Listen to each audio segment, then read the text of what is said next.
So just turn on and play golf for 5 bucks. All right, so we're going to look at our last section in chapter 3. Oh, happy days, that's right. Did you just get who you said fun? Hey, I know I've talked to golfers, so you and Titan can do whatever you want. All right. Michael, let's go. All right, so you're going to have some word problems that deal with different types of graphs. And you've already dealt with some of these word problems in this section, but we're going to talk about some more of them. So look at number 1. If you have a word problem that talks about exponential growth, so I'm going to make this a little bigger. One more. Keep going. Come on. There we go. All right, so number 1 talks about exponential growth. We've already looked at those, haven't we? Exponential growth. This deals with populations. So you might have something in front of E, and E might be raised to a positive exponent. B has to be a positive number. So for exponential growth to occur, this total exponent has to come out to be positive. Okay? And so your graph would look like, didn't it look like this? Right? That was like 3-1 or 3-2. Then we looked at exponential decay. Exponential decay, we looked at some problems with half-life, right? And note that B right here, well, it says B here is greater than 0. What does that say? I mean, essentially B is going to be, something's going to cause X to be negative, or the exponent to be negative. Even though it says B is greater than 0, something's going to cause that exponent to be negative, whether it's X, whether it's B, something's going to cause it to be negative. And the minute it's negative, doesn't it flip this graph how? Over the y-axis. So then instead of being an increasing function, it becomes a decreasing function. Thus half-life and decay. Then we get this fun little model, which this one's new to you. It's called the Gaussian model. There is some disagreement on how it's pronounced. Joy, would you mind getting the door for me? They're awfully loud this period. And so I even went on the internet today just to double check.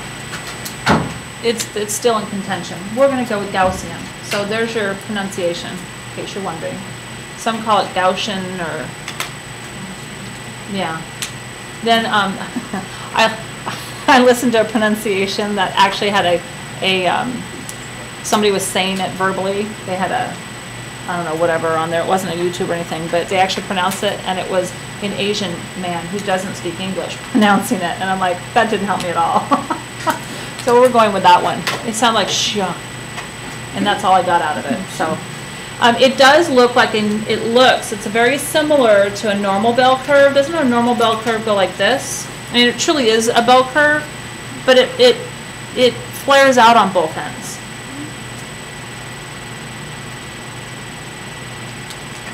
So it has this flares out. Let's just have to do that in blue.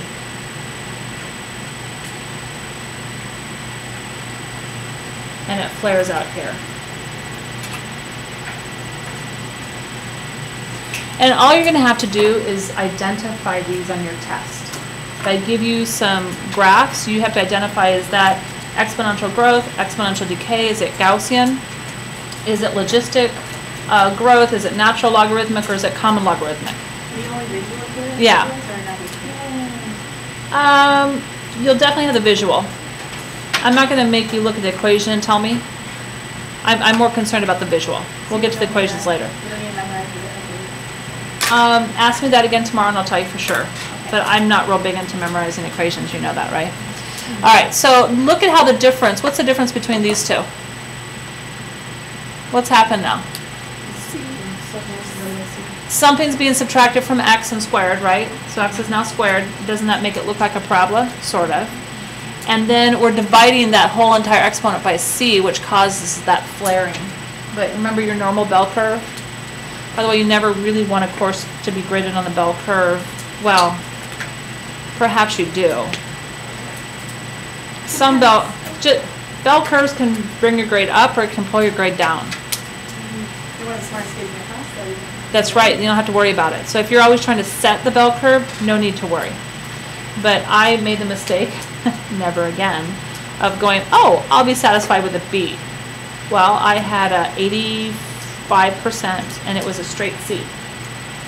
I was like, what? I had no idea bell curve can bring your grade down. This is my freshman year at ASU. Fortunately, it was my first semester, and I learned from then on to try to set the curve. I then let the bell curve be my friend. Just note to self, it's not always your friend. Huh? Well, in other words, there were, in a bell curve, only a certain percent are going to get A's. It's no longer, if you get a 90% or above, you have an A. Only maybe 10% of you are going to get an A. So in this class, that would be 2 of you. If I have 10 of you with a 90% and above, only 2 of you are getting that A. And it's the 2 highest. Then that means 2 of you are definitely getting an F. Doesn't matter. You could have gotten above a 60% and you're still getting an F. So that's what a bell curve does. So everyone can have an A, but like people don't have F's. Like everyone Right. can have like a 90%. Like for instance in this class, 2 people would have A's, 2 people would have F's. So that's what, 20%? Then maybe 20% are going to have B's, 20% C's. That's 10, 20, 60, 80. So 20% is left for C's, right? It's not going to be that even though. There's more with C's than there are with B's and D's. Do you want all of them? So like 15, 15, and then What they think is because they took classes on average or data on average, and they said, you know, what do most people tend to get? I don't know, maybe it was a class where you get test grades or whatever, and they found that the average student is going to get a 75%. Fewer students get a 95%, and fewer students again get a 45, 50%, whatever. So they developed this curve based upon statistics over time.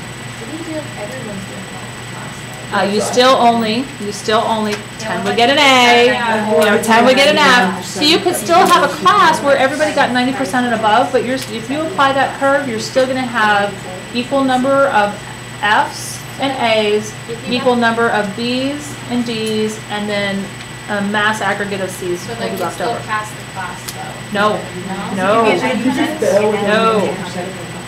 Yeah, you could get a 90% A and still fail the class if they apply the curve. That's why you have to be careful and not be at the bottom of the pack.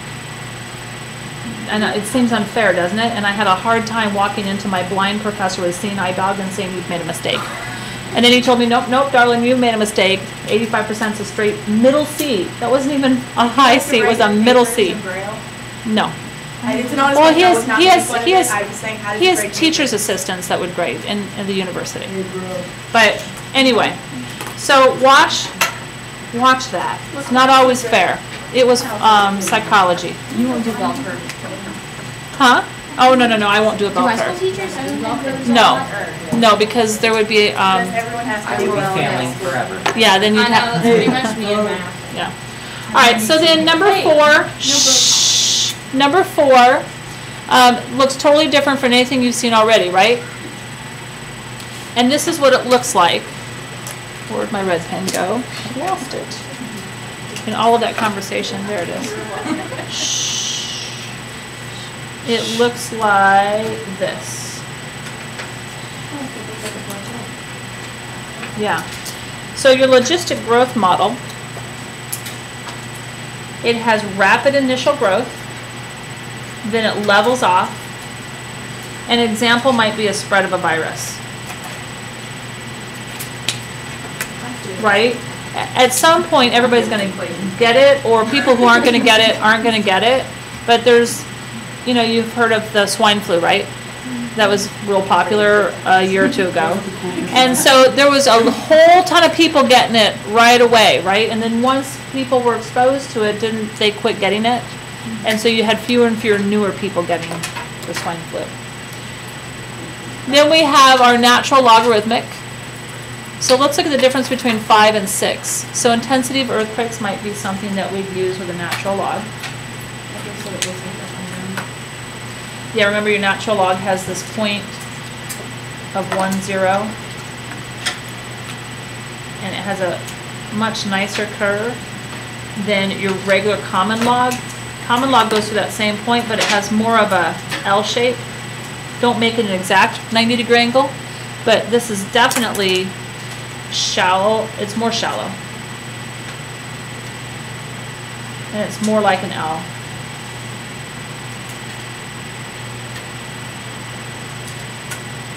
Than this one.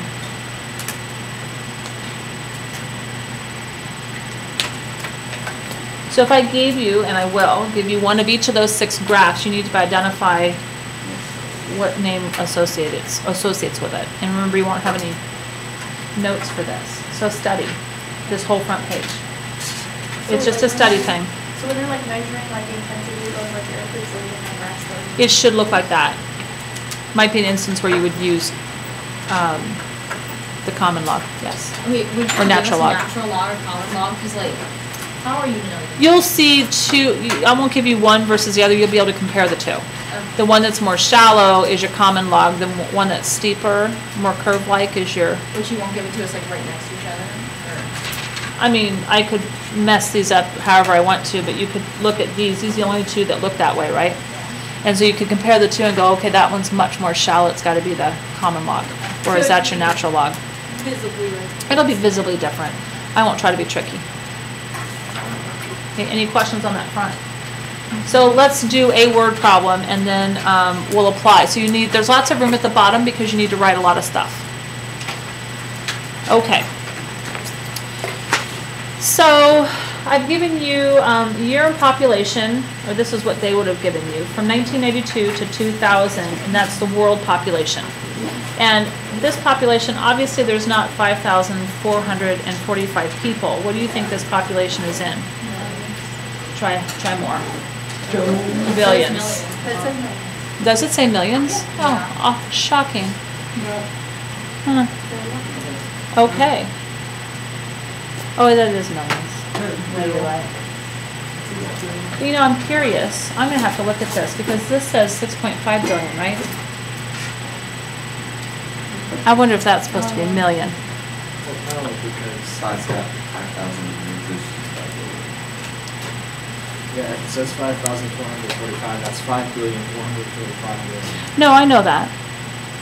But no, that's not.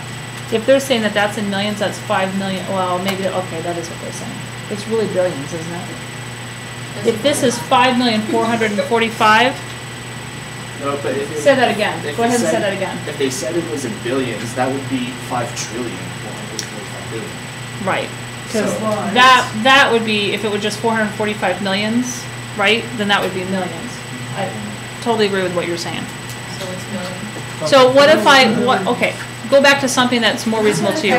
What if I said, oh, I gave this to you and I said that's in hundred thousands, right? So you'd say, oh, that's 445,000, right? Or in thousands. Without the 5, right? So if that's in thousands, right? Okay, so that'd be 500 or 445,000. But the minute I do that, it bumps it up to the next, which is after 100,000s, it's 1 million. That's what Omar is saying. No. It's going to affect our. It's actually, so it's right. This is really 5.4 billion, right? Because if it's million, how many zeros are you going to tack onto here? 6. So if you tack on 6 zeros, 1, 2, 3, 4, 5, 6, what number is it really? 5 billion. Yeah. So it's billion. Yeah. That's why. Well, no, because if we said it was billion, then, well, okay, I guess, yeah. You want to look at it that way, yes. It's going to affect our. Because I know world population is in billions, so that's why I'm looking at going, that can't be millions. That's off. That's wrong. All right. All right. So going forth, are we ready now? This is a crazy day. It's almost like it's Friday. All right. So you were. No, it's not Friday. It's only Monday. All right. So this is the model. Listen up. This is the model that represents this data information right there, and that T represents time in years. And T in this model is between 2 and 10. So T equals 2 represents 1992. That would be helpful to know, right?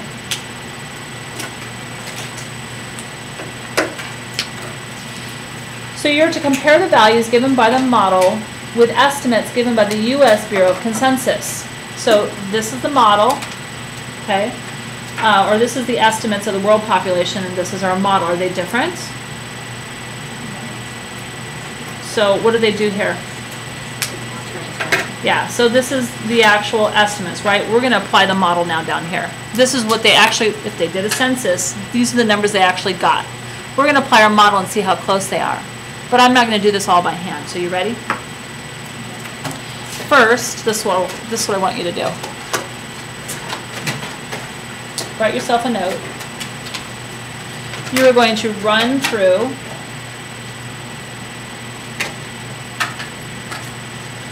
your calculator.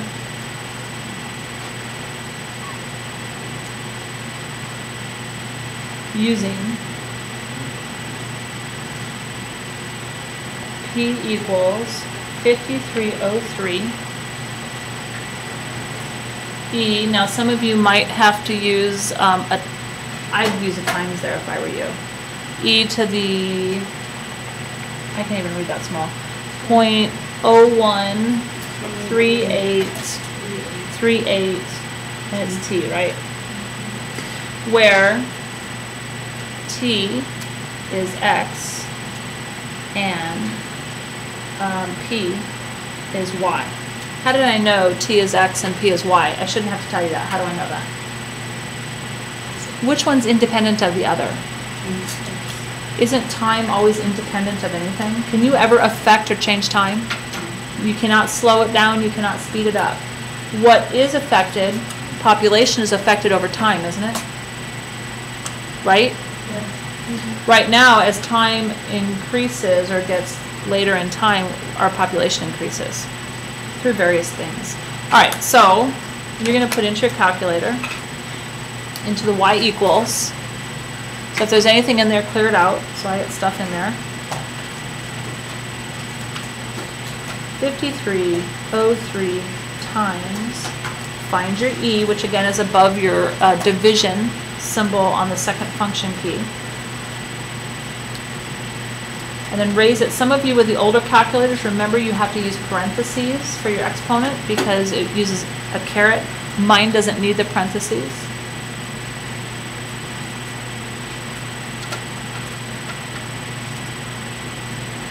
And instead of t, I'm using x. So that's what you should have plugged in up there. And then let's just look at the graph and tell me what the issue is. Why can't we see it?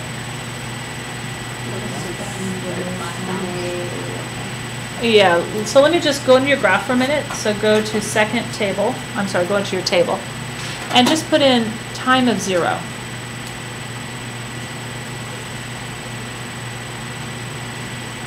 At time of 0, when x is 0, isn't it hitting the y-axis at 5303, right? And so population, is it increasing or decreasing? What kind of model?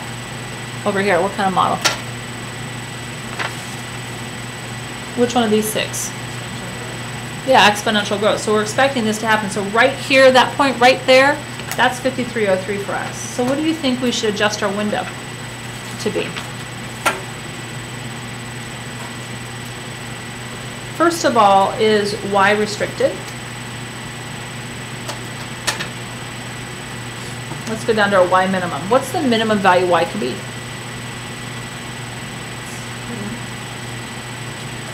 Look at this model again. What's the minimum value that y could be? Y is only up here, isn't it? Is y ever going to be negative? Can you have negative population? No. So what's your, will y be 0? No, but it's going to approach it over here, won't it? So y is greater than 0. So I'm going to put on here my y minimum is 0. My y maximum is, let's look at our graph, our chart, our table. Our table goes up to 60,083, and we're trying to get to 6.5 billion. So let's change that to, I don't know, 7,000, shall we? And then what scale do you want to go by? 500 maybe. Okay, so then our x can be positive or negative, can't it? Right? And so our x we could change to 0, oh not 0, sorry, negative, what years are we putting in though? Are we ever going to put a negative year in? No.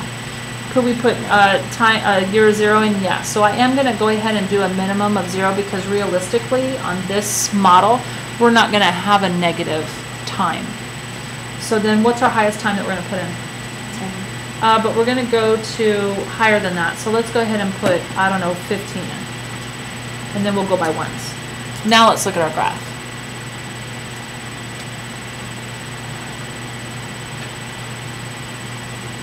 It's slowly increasing, isn't it? Only because we compressed the scale, right?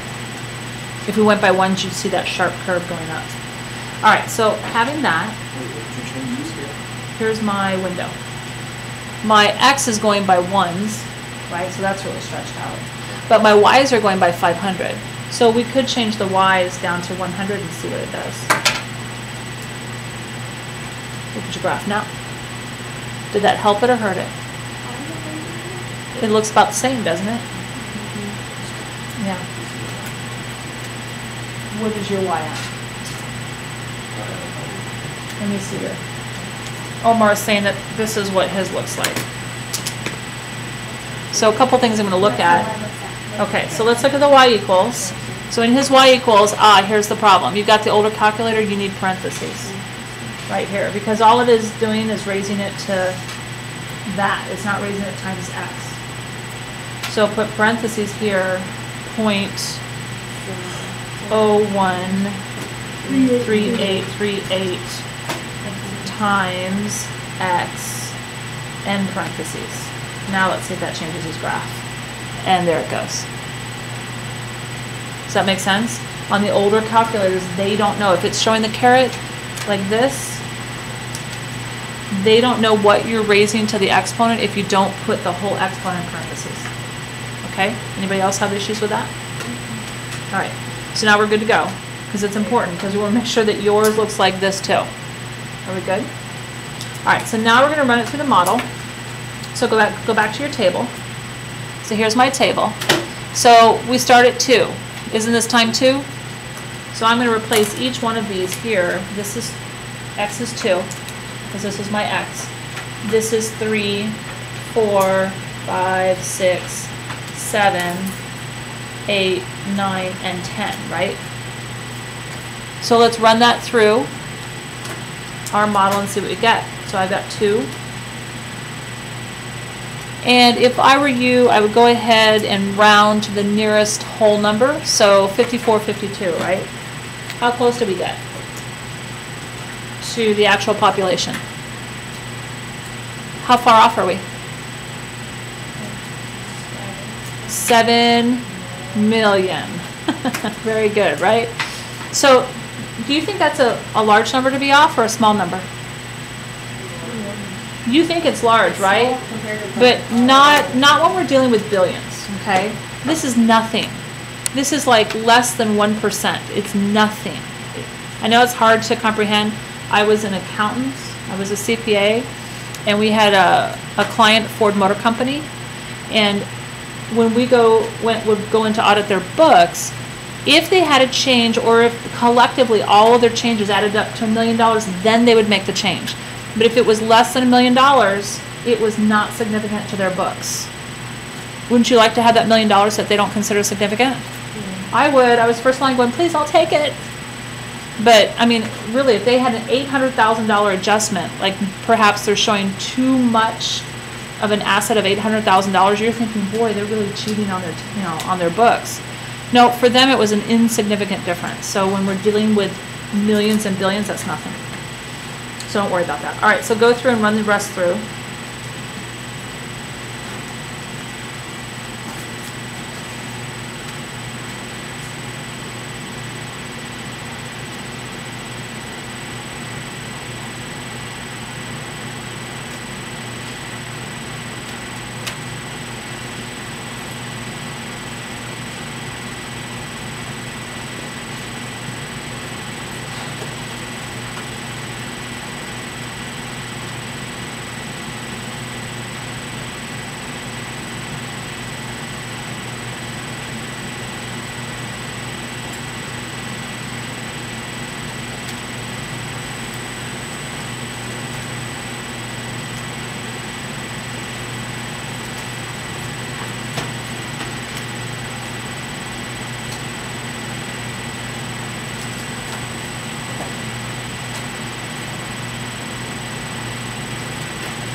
So do you agree with me?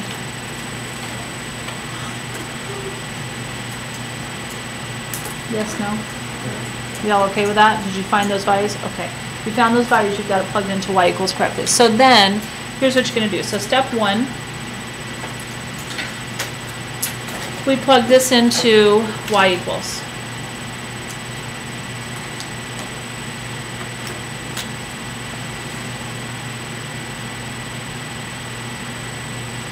Right? But what are they actually asking us to find now? According to this model, what year corresponds to a world population of 6.5 billion? So we're trying to find what year is that, P or T? P or T? That's T. When they gave me 6.5 billion. What is that? P. So we are going to let P equal, are we going to make it equal to 6.5? How has it been entered in here? Yeah. So 6.5 billion, and you might want to put that in parentheses, this is 6.5 billion, would be written as 6,500. Because that's how all the others have been, right? Then step 2, we're going to actually plug that into our model. So I'm going to put the 6,500 in for P.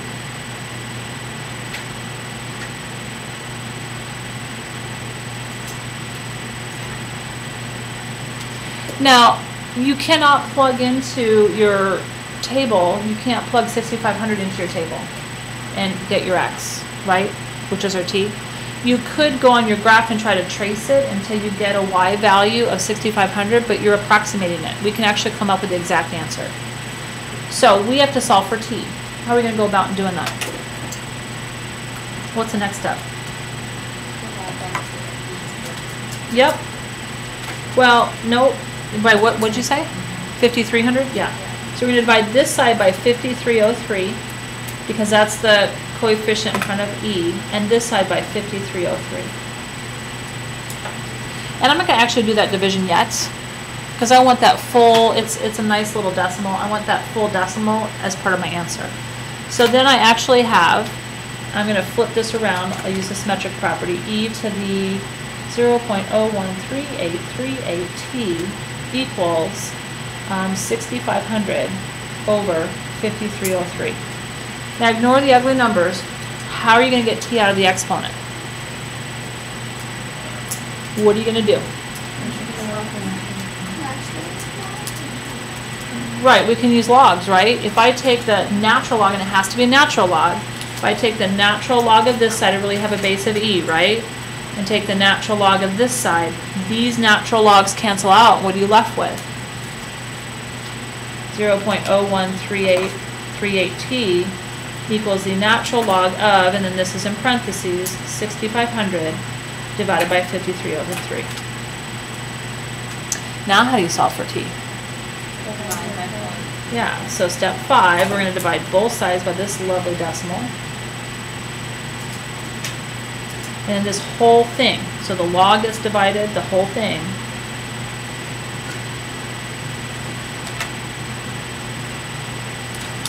And so then t is approximately equal to, and then here's how I'm going to plug that in my calculator. So I'm going to take my handy dandy calculator. And I'm going to take the natural log of this first and hit enter. So natural log, and then in parentheses we've got 6,500 divided by 5,303 and parentheses. So I'm going to actually take the natural log of that, which is a nice lovely long decimal. Then divide by that decimal, 0.013838. So we get 14.70 what? 8. And that's in what unit of measure? Years. In the 14th year. But let's think about this. So if year 10 is 2000, year 11 would be 01, right? Year 12 would be, See, here's how I have some disagreement. So year 12 would be 2012 right now, right? 13 would be, I said that wrong. There you go, 2002. 13 would be 2003, and 14 would be 2004, right?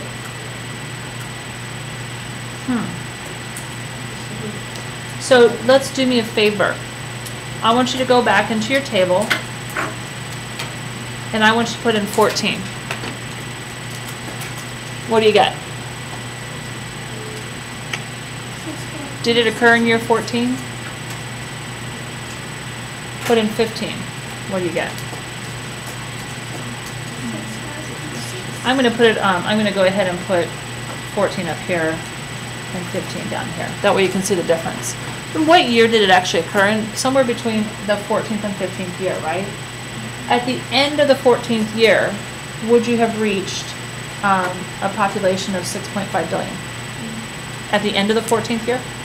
Isn't that at the end of the 14th year? Would you have reached it?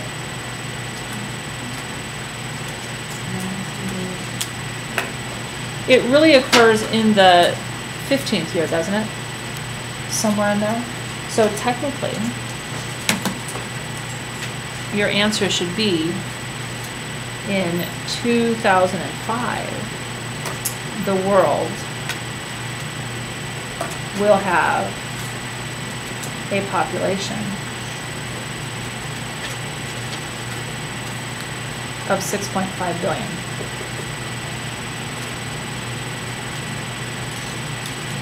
Does it really occur in 2004?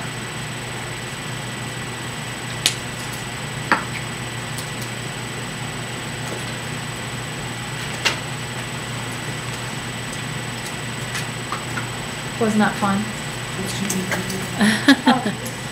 All right, so you're combining your knowledge of solving exponential and logarithmic equations with word problems. Okay, so I've only given you a few word problems.